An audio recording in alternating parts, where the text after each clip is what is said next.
Macri já teve um começo auspicioso, mas já enfrentou várias crises políticas, a sua popularidade já não é a mesma da largada. Isso mostra, deve servir também de paradigma, de parâmetro para o Brasil, né? Que popularidade é algo volátil e que você deve aproveitar o seu capital político enquanto tem. Tem dois temas aí, nos dois a mudança é clara de paradigmas, né? Da política brasileira, tanto em relação ao Mercosul, portanto uma questão econômica, uma questão de comércio, quanto em relação à Venezuela. Eu acho que essa segunda é a mais intrincada, é a mais complexa.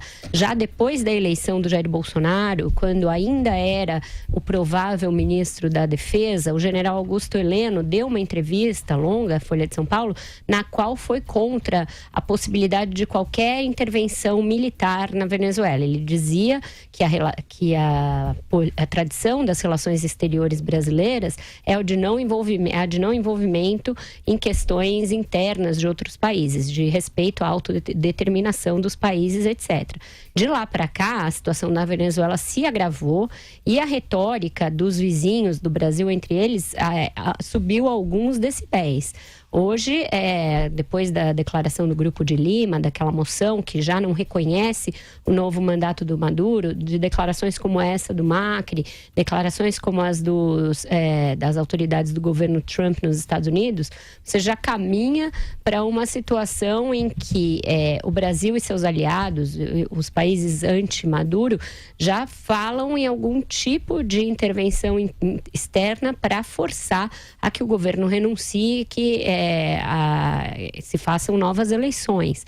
Então, por hora, não se fala nada em uso da força, nada em intervenção militar, mas alguns tipos de formas de pressionar, entre elas, retirar a Venezuela do Mercosul, algo que eu acho que é correto, porque não deveria nem ter entrou num arranjo exótico da Dilma Rousseff, que o fez por questões ideológicas e políticas. Então, começa a haver algum tipo de orquestração no continente e também em sintonia com os Estados Unidos para, sim, pressionar o Maduro para a sua retirada. Eu acho que é um caminho positivo fazer isso pelas vias diplomáticas, até mesmo por meio de sanções comerciais, e evitar ao máximo qualquer conflito militar, qualquer intervenção militar no país. Isso deve ser deixado para última das últimas opções e não acho que o Brasil deva pensar nisso agora. Já vi em alguns jornais aí que a presença de muitos militares no governo poderia ensejar uma saída militar. Pelo contrário, pelo que eu ouço dos militares que estão no governo, eles são os últimos que pensam nessa possibilidade. Eles são ciosos da saída pacífica para o conflito e não querem ouvir falar em intervenção militar. Vou ouvir o Joel e depois eu falo da questão do Mercosul, Silvio.